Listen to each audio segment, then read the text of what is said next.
इस वीडियो में हम बात कर रहे हैं स्ट्रक्चर ऑफ ह्यूमन एग की, या इसी को हम ओवम बोलते हैं। ठीक है, सबसे पहले तो एक बात कि इसका जो डायमीटर होता है वो अप्रोक्सीमेटली 0.1 mm का होता है। अब हम बात करते हैं इसके स्ट्रक्चर की। तो जो ह्यूमन एग होता है ये एक्चुअली में आप अगर देखेंगे तो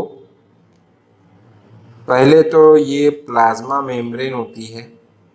इस प्लाज्मा मेम्ब्रेन के अंदर में जो है साइटोप्लाज्मिक लाइक कंटेंट होता है।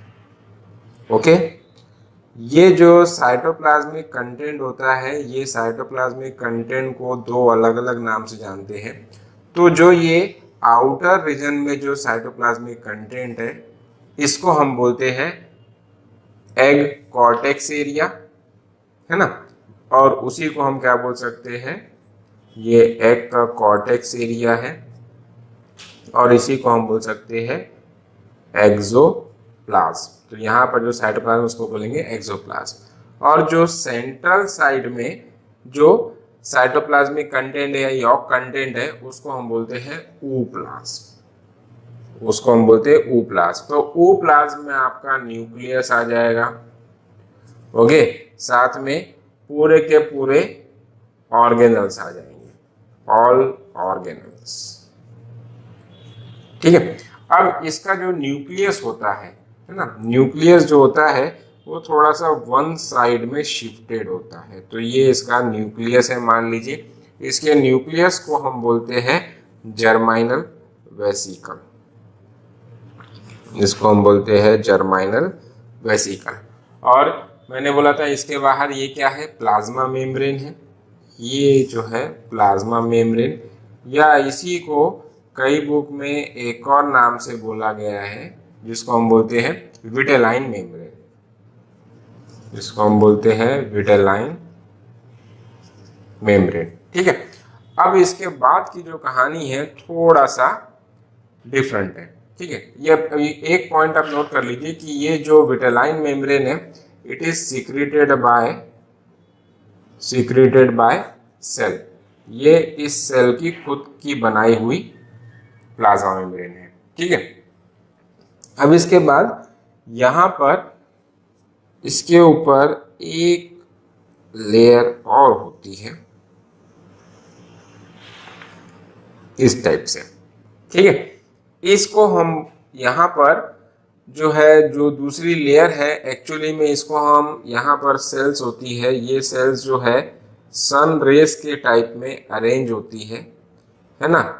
और ये जो इसमें सेल्स है दे आर फॉलिकुलर सेल्स। मतलब ये वाले जो लेयर बना रहा हूं मैं, ये जो लेयर है ये आपकी फॉलिकुलर सेल से बनी हुई है।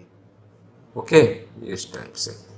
तो ये जो लेयर है उसको हम बोलेंगे कोरोना रेडिएटा। क्या बोल रहे हैं, कोरोना रेडिएटा। और ये कोरोना रेडिएटा जो है ये किससे बनी हुई है, it is made up of follicular cells. अब ये जो कोरोना रेडिएटा की जो फॉलिकुलर सेल्स जो है ये एक जिलेटिनस सब्सटेंस को सीक्रेट करती है, एक विस्कस सब्सटेंस को सीक्रेट करती है जो कि विटेलाइन मेम्ब्रेन और कोरोना रेडिएटा के बीच में प्रेजेंट होता है। ठीक है, तो ये भी एक टाइप से एक मेम्ब्रेन टाइप का ही बना देता है, और इस मेम्ब्रेन को हम बोलते हैं जोना पेलुसिडा। तो zona pellucida is secreted by follicular cells. It is secreted by follicular cells. तो जो कोरोना रेडिएटा की सेल्स है वही इसको बनाती है। ठीक है, और जो प्लाज्मा मेम्ब्रेन है वो एग ने खुद बनाया है, सेल ने खुद बनाया है। ठीक है ना।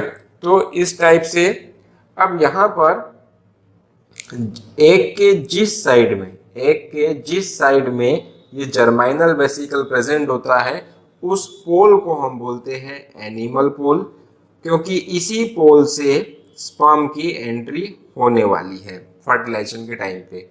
और उसका जो अपोजिट साइड रहेगा, मतलब ये वाला साइड, उसको हम बोलते हैं वेजिटेटिव पोल या वेजिटल पोल। इसको हम बोलते हैं वेजिटल पोल। और ये हो गया आपका एनिमल पोल।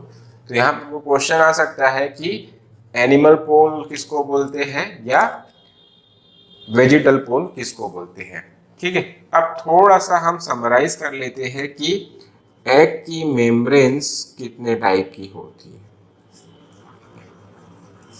एग मेम्ब्रेन्स, तो पहला जो मेम्ब्रेन है उसको बोलते हैं हम प्राइमरी मेम्ब्रेन, पहले टाइप की जो मेम्ब्रेन है। दूसरे टाइप की जो मेम्ब्रेन है उसको बोल देंगे हम सेकेंडरी मेम्ब्रेन, सेकेंडरी मेम्ब्रेन। और तीसरे टाइप की जो मेम्ब्रेन है उसको बोल देंगे हम टर्शरी मेम्ब्रेन। ठीक है, तो जो प्राइमरी मेम्ब्रेन है it is secreted by cell. तो हम जानते हैं कि सेल कौन सी मेम्ब्रेन को सीक्रेट कर रही है। Example vitelline membrane. कौन सी मेम्ब्रेन? Vitelline membrane. जो सेकेंडरी मेम्ब्रेन है it is secreted by follicular cells, secreted bye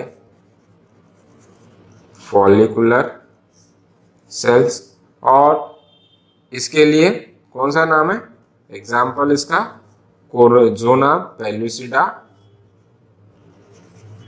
zona pellucida and corona radiata.